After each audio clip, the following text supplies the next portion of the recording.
वाटोळ येथे पलटी झालेल्या डंपरला लागली आग, चालक जागीच ठार. मुंबई गोवा महामार्गावर वाटूळ नजीकच्या वळणावर वाळूने भरलेला डंपर पलटी होऊन झालेल्या अपघातात डंपर चालक जागीच ठार झाला आहे. बुधवारी दुपारी 12:30 ते 1 वाजण्याच्या दरम्यान हा अपघात झाला. अपघातानंतर डंपरच्या केबिनने पेट घेतल्याने हा डंपरही जळून खाक झाला आहे. कोणीकडे विलवडेकडे वाळू भरून जात असताना वाटोळ येथील तीव्र उतारावरील वळणावर चालकाचा गाडीवरील ताबा सुटल्याने वाळू भरलेला डंपर नजीकच्या 25 ते 30 फूट खोल दरीत कोसळला. दरम्यान चालक जागीच ठार झाला आहे. अपघाताची तीव्रता एवढी होती की डंपर चालकाच्या मृतदेहाचे 2 तुकडे झाले होते.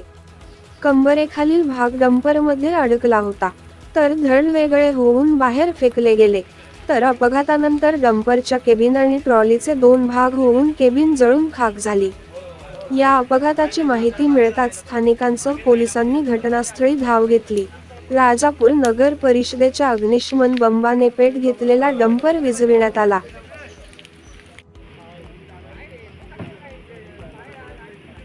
अजून गेला नाहीये.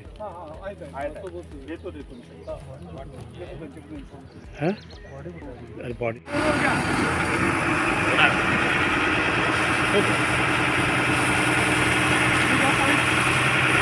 अजून खाली करायला जातो.